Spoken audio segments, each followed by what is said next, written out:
Ayan, good morning mga kabayan. So meron tayo ditong customer. Ang motor na to ay SYM RB12. So ang problema niya ay hindi daw umaandar. Wala daw kuryente sa spark plug na lumalabas. So paano yan i-check? Ganito lang yan kadali. So una nating gagawin dito, tatanggalin natin tong spark plug. Ayan. Titignan natin kung may kuryente o wala. Testing natin kung may kuryente. Ayan. Ayan, malinaw na malinaw. Walang kuryente lumalabas. So wala. So kapag wala ito, alisin naman natin itong sakit. Ayan. So kapag may kuryente ito, ibig sabihin ang sira is spark plug. Yan lang hanapin yung problema ng isang motor. Ito naman ang ididikit natin. Ayan, kapag ito may kuryente, kapag itong may kuryente, yung ignition coil na wire, ibig sabihin ang sira is spark plug. Ayan, malinaw, wala din. So check naman natin yung kanyang CDI. Kapag yung CDI walang power, ibig sabihin kung ang CDI walang kuryente, ibig sabihin problema niya naman yung kanyang pulser. Kasi yung pulser, doon kumukuha ng kuryente yung ating buong supply ng makina. Kaya umaandar tong makina dahil sa pulser. So kung walang kuryente ang pulser, wala ding papasok sa kanyang CDI. Ayan, ito yung CDI. So kung walang kuryente ang pulser, walang papasok sa CDI, walang papasok sa ignition coil, at walang papasok sa kanyang spark plug. Paano mag-check ng pulser kung gumagana pa? So ganito lang yan. So ayan, ito mga kabayan yung kanyang pulser. Ayan, kung makikita nyo.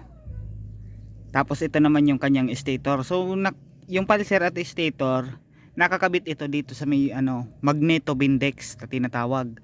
So kapag ito kasing pulser natin, pag nadidikitan to ng bakal tapos inaalis, saka yan magkukuryente dito sa kanyang spark plug.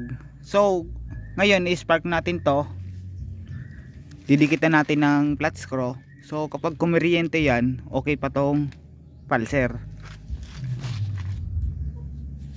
So ang purpose kasi nito, kung paano to nagkakakuryente, ayan, kung makikita nyo dito may bukdo na bakal. Ayan, ito sa may magnetobindex. So mag-i-spark dyan, kapag dumadaan dyan yung pulser, gumaganon, halimbawa dito tumatapat dito sa bakal na to yung pulser, tapos aalis, saka yun mag-spark yung kanyang pulser, tapos papasok na doon sa CDI, ignition coil, tapos spark plug, saka na yung aandar yung buong makina. So ganito magte-testing nan. Paano ito i-troubleshoot? Ayan, napakadali lang nito. Para sa akin napakadali lang, kasi marami na tayong inayos na motor.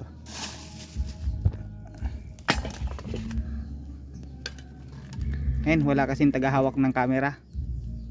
So ito, dapat ito pag ginagano natin, magkukuryente yung yung kanyang wire ng ignition coil. Ayan, i-spark natin, dapat magkukuryente yon. Gagano natin. Ayan, wala. So wala. Ulit natin. Ito kasi magneto to, magnet. So dapat mag-spark doon sa wire na yon, yung galing sa ignition coil. Hindi ko na kinabit sa spark plug. So gaganon lang, itatap.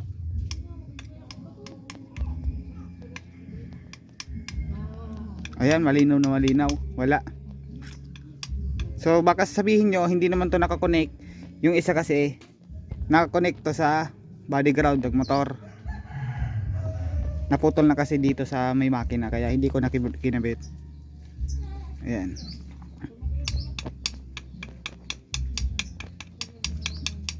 Ayan, malinaw, wala. So ang posibleng sira nito yung kanyang pulser. So kung okay pa naman itong stator, so ang bibilihin lang natin itong pulser para hindi na tayo magastusan ng wala. So ayan, ito na guys, papalitan natin siya ng pulser. Ito yung pulser niya na tinatawag. Ayan, so dito yan nakakabit dito kumukuha ng supply ng kuryente patungo dun sa CDI at sa ignition coil at sa spark plug. Tapos doon naandar itong buong motor. So ito, kakabit muna natin. So yan, ikakabit na natin.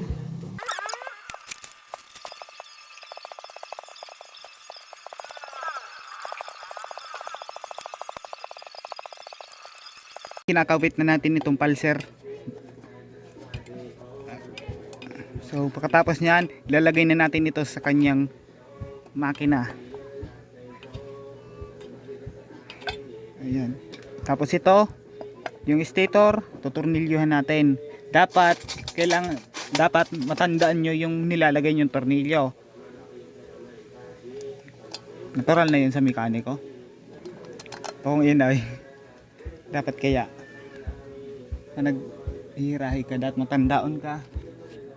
Normal na sa mekaniko, ang dapat tatandaan mo yung mga kinalas mo at dapat mabalik mo na mga tornilyo.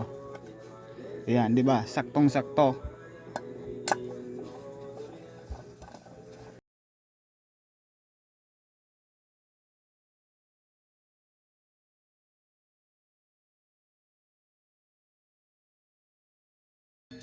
So spray natin siya ng compressor. Kailangan dito dapat malinis. Ayan.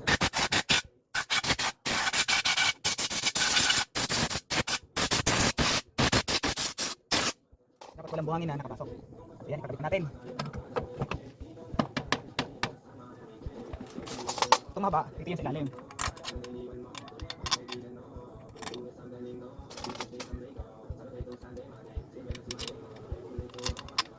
So gagawin tayo ng 8mm na yabi. Ito yung T-switch. Ganda kasi ito. Ang nagigpit nito mga kabayan, dapat hindi mo masyadong higpitan kasi baka maputol yung tornilyo.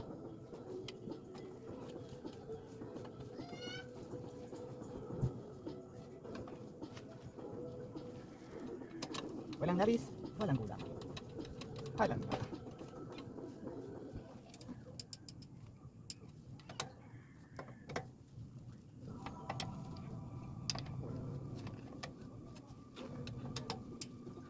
Testing na natin. Ayan, nakabit na natin mga kabayan yung kanyang pulser at tetesting na natin ito kung may kuryente.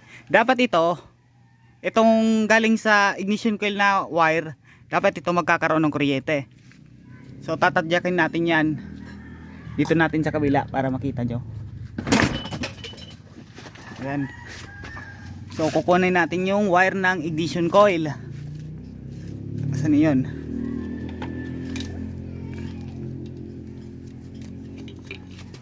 Itatap natin to dito sa ground, body ground ng makina. Ayan.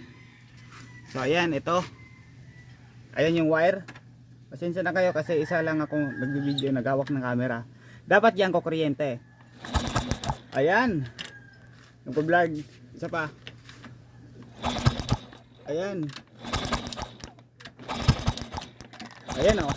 May kuryente na. So diyan na natin ilalagay itong kanyang spark plug.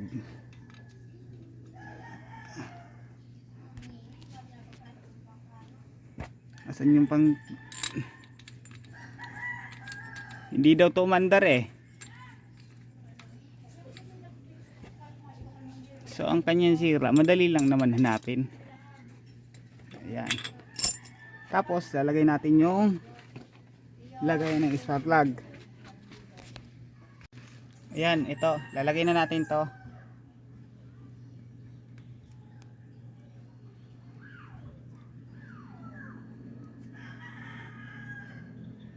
Tapos check muna natin itong spark plug pala. Kung kukuryente. Para sigurado. Malay mo baka sisira pa itong spark plug. Ayan. So double check yung ating spark plug. Ayan. So ikabit na natin.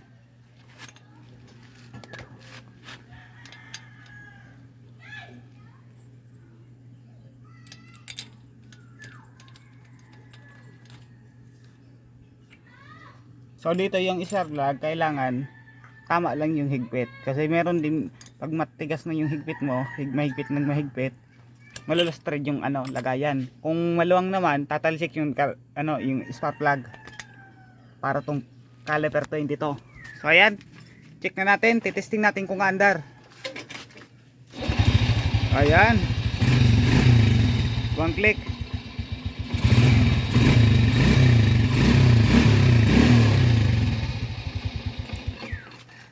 So mababa yung minor.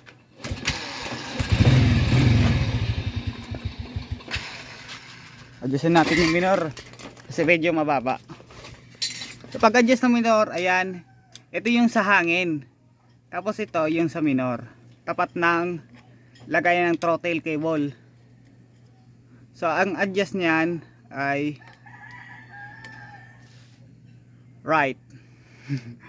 Nag-English na. Kapag mababa pa, adjustin nyo ulit. Ayan, mababa pa.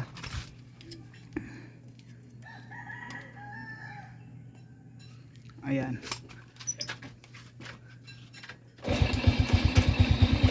Ayan. So dapat tama lang yung adjust nya.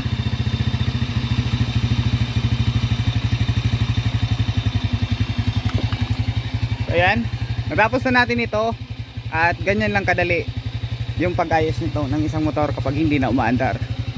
Basta wag niyong kalimutan, una kayo sa spark plug, sunod dito sa wire ng ignition coil, at sa CDI, sunod sa kanyang pulser. So okay. So kung hindi ka pa nakapollow sa aking Facebook page at nakasubscribe sa aking YouTube channel, mag-subscribe ka na para marami kang matutunan. So dito na magtataos ng ating video. Maraming salamat. Peace out.